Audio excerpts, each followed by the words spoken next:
Hindi man tayo makabiyahe dahil sa samahan ng panahon, eh hindi naman problema yon. And the rain has come. Mag-aircon na tayo. Samahan niyo kung gumala kung saan-saan. Food trip. Punong ganito yung laman. Oh my God. So si Boy first time pala siya. Ay! Idol! Ingat! Heart to heart talk, palakasan ng bawat isa. Huwag nating hahayaan na huminto ang mundo natin sa isang bagay na nag-fail tayo. Unless gawin natin yung inspirasyon o gawin natin challenge na re-respakan mo yung hindi maganda nangyari sa buhay mo ng kung ano ang gusto mong gawin ngayon. Maulan man o maaraw, basta't kasama natin ang camper van, tuloy ang kwento ng buhay. Masaya ka ba? Oo naman. Kilala mo ba yung Linkin Park? Oo. Ay hindi pa. Hanap yung sira prop, no? Tinatanong ko nung kasi nila kung bakit hindi ka daw makakita sa vlog. Ay sabi ko, tulad pa rin nung nakaraan, nag-aalala pa rin sa sama ng panahon. Milaw na pala yung gas natin. Ngayon ko lang napansin. May gas station naman na malapit dyan. Ang hirap kasi ng magising tayo mamaya madaling araw na baha na yung o tumaas na yung tubig sa labas natin. Dito na naman tayo. Oo, 6 PM na. Pero yung kalangitan, hindi siya tulad nung kahapon o mga nakaraang araw na may liwanag pa eh. Ito talaga kasi sobrang walang hintuan tanak ng ulan hanggang mamayang gabi, magdamag to. Parang hindi na ako nagkaroon ng peace of mind sa mga sasakyan kung anong gagawin ko kapag tumaas yung tubig. Ihatid ko lang itong sasakyan sa bahay nila Mamen. Tapos yung XADV natin ay hindi ko alam kung saan ko dadalhin. Kaya i-secure na natin yung mga gamit natin. Kasama ko si Hana. Pupunta lang kami sa Tito Jello niya. Diyan lang naman sa likod namin, pero yung kalsada kasi kuliko-liko eh. Pero pag nilakad mo at pumasok tayo sa Escanita, malapit lang yung bahay ni Mama. Pero pag nagdala ng sasakyan, kung saan ang liko-likuan, maraming lilikuan, maraming papasukan. Kasi kapag tumaas na yung tubig, no way out na yun. Kahit na hindi pa naaabot yung grahe namin, eh hindi na kami makakalabas kasi yung mismong kalsada sa labas ng bahay namin ang unang bumababa, ang unang binabaha.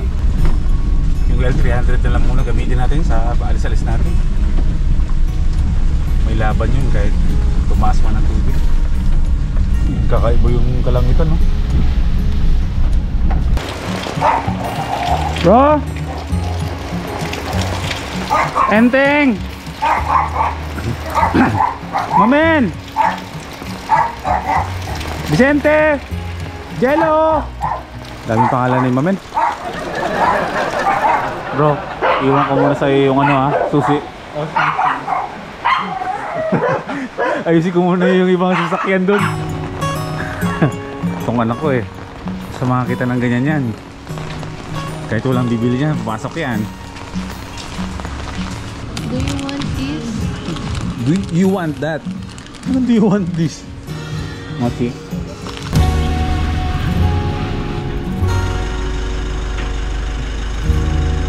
Go! Okay na po.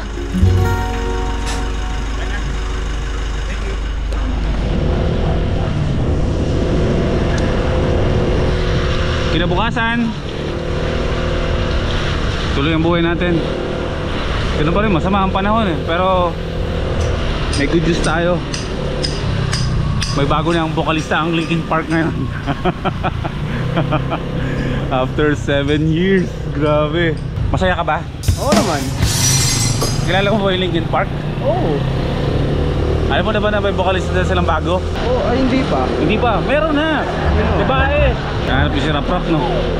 Tinatanong ko nung kasi nila kung bakit hindi ka daw makakita sa vlog. Ay sabi ko, napaka-busy mo ng tao. Oo nga, busy. Kasi puro lahat sila nagde-negosyo. Eh alam nga namang nasa Nueva Vizcaya tayo, paalis-alis tayo. Tapos Tamang mo ko, ganun. Oo. Pwede naman. O sige, Malaki ang time. pag malaki ang time. Busy kasi sila magtinda ng mga pagkain. Yan ang negosyo ngayon nila, rap-rap. Kaya ang problema kahit magmotor eh. Ay, congrats, meron ka ng motor. Oo. Ano motor to? Rusi? Flex. Flex? Oh, kaya mo pala ako sinaka dito. Piniflex mo yung Rusi mo. Congrats. Yan si Rap tsaka si Mamen. Magkakakilala kami yan dito sa barangay namin. Barangay ng mga dakila. Mga dakila kaming lahat dito sa barangay namin. Wala ko man din si Boy P dito, kaya ala ko na yan. Oo, sila talaga ang mga magkakaibigan dito. Sampid lang ako dito sa Malolos. Kasi nandito ko kabarkada niyan. Babanda-banda. Kaya nga eh. Drummer drummer yung tito ko, gitarista si Jello. Nung kami nagkakakilala sa clan, ganyan. Ayun lang, puro clan lang. Sa mga hindi pa nakakilala kay Rap, no? Sa mga ngayon na nakakita, si Rap ang kasama ko dating mag-vlog nung panahon ng pandemic talaga yon, no? Tinatayo natin yung pandemic na tayong dalawa lang kasi hindi tayo makalabas. Kaya ang pandemic, kahit nasa bahay ka. Oo, malaking parte ng vlogging ko si Rap na kasama ko siya dati nung tayo ay hindi lahat makalabas dahil sa pandemic. Gusto na kaya si Enteng? Siya, bye-bye. Ingat. Thank you bro. No problem. Wow!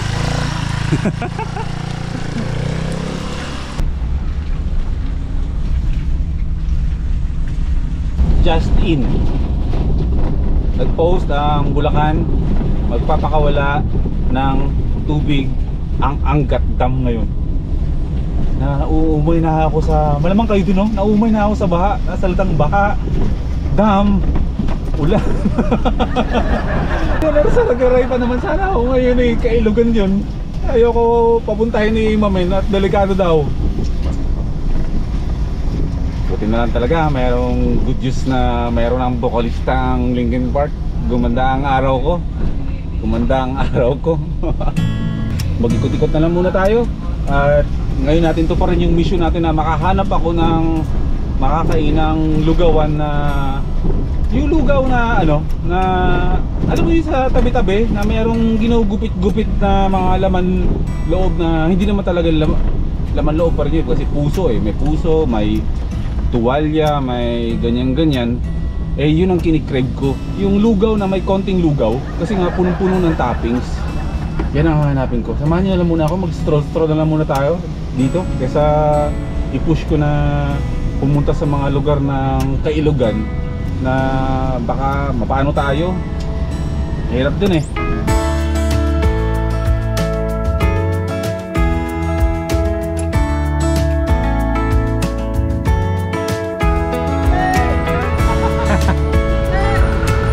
Mamaya na lang, wala akong dala. Sige. Takbo kaya akong kapitan dito. Hindi naman natagulan pa, pero talagang naging tagulan dahil sa season natin. Ganito naman yata talaga pag August, di ba? To bare months. Sobrang lamig na daw sa Biskaya eh. Paggas muna tayo at umiilaw ng aking gas gauge. Sa mga susunod na araw ay babalik na ulit ako ng Nueva Vizcaya. Dadalhin ko na ang ating camper van doon at may mga iba pa tayong mga misyon na gagawin kasi nga pupunta ako ng Cordillera para sa isang event kasama ang Suzuki. Ay! Saan nga ba yung... Hindi, nasa kabila pala. Hindi, sa kabila. Akala ko yung isang sasakyan dala ko. Kami.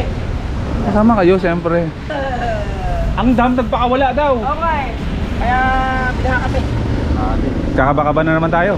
Kaya Nasa Shell tayo ngayon. Ang aking favorite na gas station sa lahat. Sir, good morning po. Okay na po? Shout out sa mga Shell. Sa mga Shell. Shout out sa mga taga Shell dito. Sa labas lang to ng bahay namin. Ayun na, bumuhos na yung ulan. Pero mukhang maganda ang kalangitan doon. So, doon tayo pupunta. Huwag dito. Doon. Just a rainy day random adventures with our Suzuki every wagon camper van named Watod in Bulacan. And the rain has come. Mag-aircon na tayo. The rain has come. Hindi ako makapag-move on. Talagang sobrang saya ko talaga na meron ng vokalista talaga ang ano. Ay! Maraming bumabati sa akin. Okay, let's go. Ang dadaanan natin ay prone din sa baha. Pero let's see. Kung medyo alanganin, huwag tutuloy. Boom! Let's go. Sa totoo lang, nakaka-paralisa para sa amin na mga nagta-travel vlogs yung ganitong klaseng panahon. Talaga ang hirap kumilos, hindi ka makaalis. Pero sabi ko mo, kahit hindi naman tayo makapag-travel ng malayo, basta mag-vlog ako para meron kayong mapanood. Kahit ano i-vlog natin, diba? Lahat naman binablog natin. Hindi lang naman tayo puro van life eh. Hindi lang naman tayo puro motor. Ay, and speaking of motor, di ba the last time, ito sasabihin ko na ha, para may papag-usapan tayo. Sa mga susunod na araw, pagbalik ko ng Nueva Vizcaya, isa-spoil ko na ako anong mangyayari para meron kayong aabangan. Pupunta ako ng Baguio City. Gusto niyo ba mag-vlog ako doon? Wala akong dalang camper van ha. Nakasasakyan ako doon. Pero gusto niyo ba i-vlog natin kung mga anong kaganapan ko sa Baguio City at sa Cordilleras? Doon sa Baguio, sa mga susunod na araw, ay nandun na nag-aantay sa atin ang ating Suzuki V-Strom na gagamitin natin sa ating mga moto camping and adventures. Ibig sabihin, pagpunta ko ng Baguio, andun na ang ating V-Strom 250. And pagbalik ko ng Nueva Vizcaya, ay iuwi ko na yung bago nating motor na gagamitin natin sa mga adventures. Camping, adventures, gamit camper van, gamit L300, gamit motor, gamit commute. Gawin na natin to. Basta mag-travel tayo. Kapag may gusto, may paraan. Pag ayaw, totoo yan, maraming dahilan. Ako yung taong hindi masyadong tumatanggap ng dahilan mo lang yan, ayaw mo lang. Pero grind ba? Napaka-optimistic ko lang na tao talaga. To the point na kahit na nasa part ako ng buhay ko, nasa sitwasyon ako ng buhay ko na medyo alanganin, mas tinitignan ko pa rin yung positivity na kung ano yung kapalit ko, kung ano yung dadating sa akin na maganda after nitong pinagdadaanan ko sa buhay. Lagi ako naglo-look forward doon. Kaya tatalo ng positivity yung negative na kumakain sa pagkatao ko. At ganoon din sa inyo. Practicein nyo yun. Mabilis kayong maka-cope up, mabilis kayong maka-recover sa negativity nyo nararamdaman sa pagkatao nyo. Once na nandun kayo sa sitwasyon, lagi nyo sasabihin, parte lang to na magandang mangyayari sa buhay ko. Ano lang to, hakbang lang to sa hagdanan kung saan ako gustong umakyat. Laging ganun. I-embrace nyo lang. May masmasang kayo. Kumbaga, parte ng process natin yung mga pinagdadaanan natin sa buhay. Maging optimistic lang tayo. Promise, effective yan. Uy, SNR. May SNR na pala dito ah. Ayun o, SNR.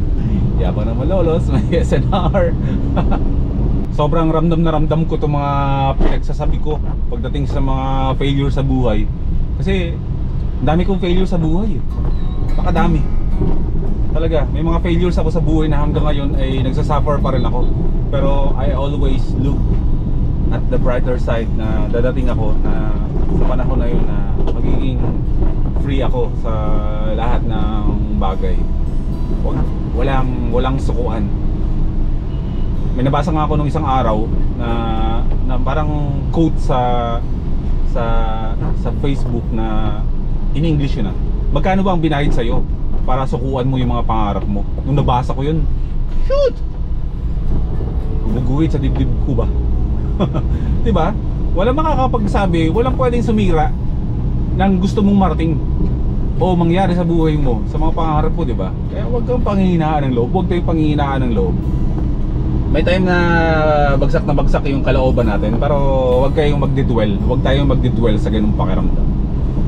Gayaan nyo si Boy First Time, kumikilos kahit mabigat ang kalooban, kahit na may pinagdadaanan, kilos pa rin, kilos. Kasi walang unang tutulong sa atin kundi unang-una ang sarili. Basta Diyos na lang natin lahat, then kilusan natin unti-unti, kahit gradual lang, kahit unti-unti lang ba yung progress na nangyayari sa buhay natin para makaabante ng tulad nung dati, gawin natin. Maliit na bagay na nagawa mong maganda ngayon para sa buhay mo, parte yon ng kabuuan ng progress na inaantay mo. So ganoon lang. Gaya nyo si Boy first time pagdating sa bagay na yan. Sobra yung confidence ko dyan sabihin kung ganyan akong tao. Not too late para mag-give up sa mga bagay-bagay. Be optimistic. That's the secret. Gusto nyo ng sample ng paano maging optimistic sa buhay? Kami, nalugi sa negosyo. Sasabihin ko na sa inyo, wala na kaming shop, wala na ang first time moto. Lagpas na ang isang taon na nawala. Ngayon ko lang sasabihin yung totoo. Kung didibdibin ko yung sitwasyon na nalugi or nagsara na ang first time moto, malulugmok ako. Doon nalugmok kami ng mahabang panahon. Pero hindi po pwedeng ganun palagi eh. Hindi habang buhay lugmok ka. Hindi po pwede porket nalugi ang negosyo. Kung optimistic ang thinking mo, kung ganun kang klaseng tao, my God, helmet lang ba ang pwedeng i-negosyo sa mundo? Diba? Helmet lang ba ang pwedeng i-business? Hindi, marami. Kaya ako ngayon pumapasok kung saan saan kasi kaabalik lang nung ano ko eh, nung lakas ng loob ko na pasukin ang pagnenegosyo. Nasira ang loob namin pagdating sa bagay ng pagnenegosyo. Pero ngayon nabubuhay na ulit at nung naramdaman ko yun, ginagrab ko yun, gayakapin ko yun para makabalik sa dati. Kumbaga, hindi wag nating hahayaan na huminto ang mundo natin sa isang bagay na nag-fail tayo, unless gawin natin yung inspirasyon o gawin natin challenge na re-respakan mo yung hindi maganda nangyari sa buhay mo ng kung ano ang gusto mong gawin ngayon. Gawin mo lagi, gagawin mong hugot yun. Hindi yung hugot na puro negative na puro ka nalang hugot ng nangyari sa hindi maganda sa buhay mo. Huwag yung gagawin yun. Hugutin mo yung nangyaring hindi maganda sa'yo. Lahat ng mga maling nagawa mo dati, gayon mo itama. Amen? Amen. Wow, para ako si Boss Pat sa mga katagang binibitawan ko. Yun yung mga idol ko sa pagnenegosyo. Shoutout pala sa inyo. Alam ko nanonood kayo. Boss Para, Creeds, I love you. Maraming salamat sa pag-alalay sa akin, sa amin, para bumalik. Gawin yung inspirasyon, gawin yung lakas kung saan kayo nag-fail, kung saan tayo nag-fail. Itatak at ibaon natin sa mga dibdib natin na dapat hindi na pwedeng mangyari ulit yun. Huwag nang gawin kung ano yung mga maling ginawa dati. May nawala, may bagong panimula. Kung ano yung palpak, ano yung mga ginawang hindi tama, huwag nang uulitin. Sa ngalan ng lugaw, no? Sa ngalan ng lugaw, sinasalubong natin tong malakas na ulan dito. Itong mga area na to, lubulubog talaga to.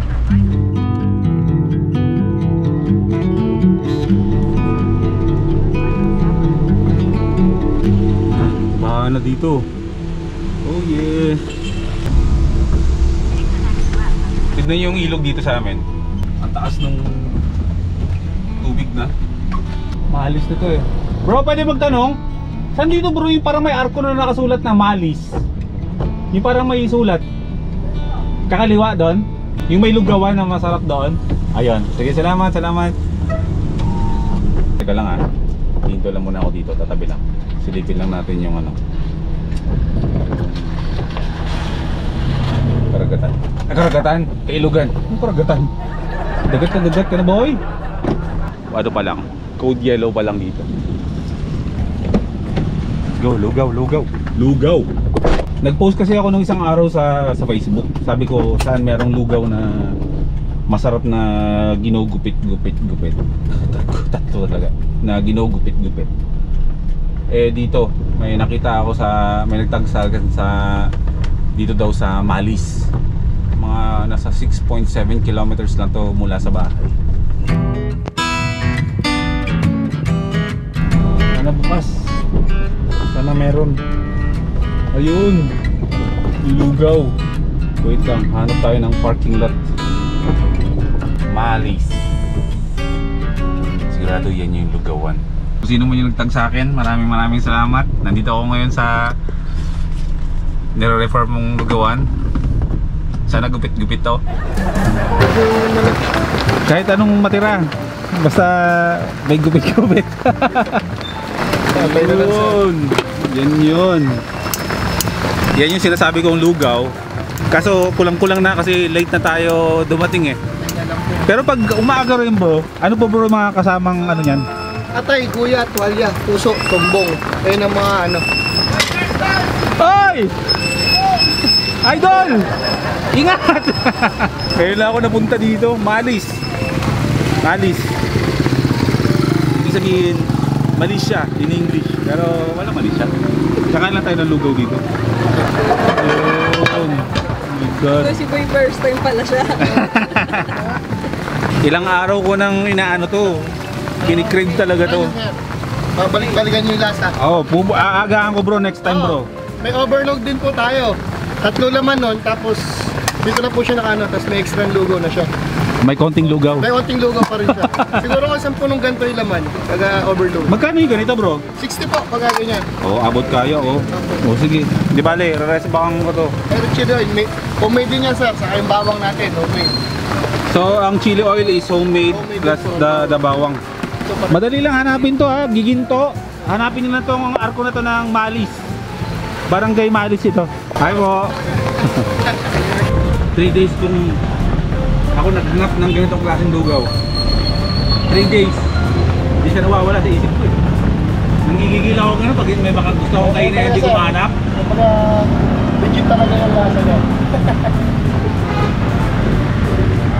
Bro, anong pangalan mo bro? Gio po, Gio. Gio, ate ko bro? Si Gio and J. May naligaw pa na dito na bulaklak. May day off kayo, wala? Tuwing Sunday lang. Then pag kulang po yung pag walang laman, gano'n lang. Pero kadalasan Monday to Saturday. Craving satisfied agad. Yan yung logo na may konting atay. Bro, thank you. Bro Gio, Bro Jay. Maraming salamat. Shoutout sa mga mahal sa buhay. Yan. Bago pa ako maabutan dito ng baha. Lubog na sa inyo eh. Ingat bro ha. Thank you po. Mag-ingat kayo. Malis. Malis pala, Malis, hindi Malis. Malis. Okay, let's go. Eh di natahimik din ako. Sarap. Bro, thank you. Ingat kayo. Okay, may ibang daan pala dito eh. Doon ako dumaan sa palubog na talaga eh. Tabi.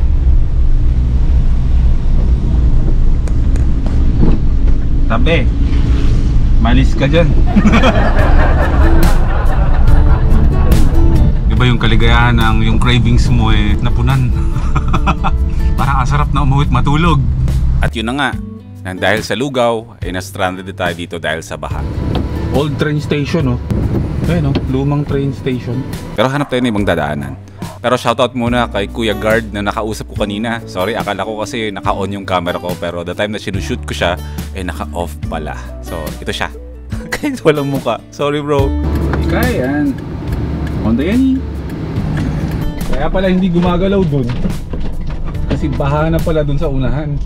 Habang traffic, pakinggan natin yung bagong kanta ng Linkin Park.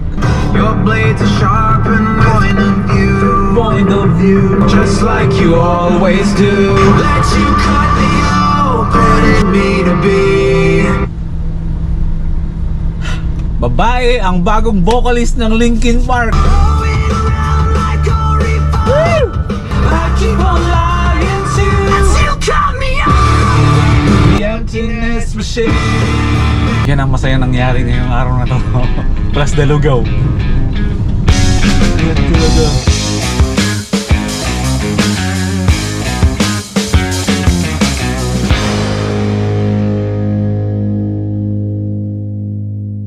Good night.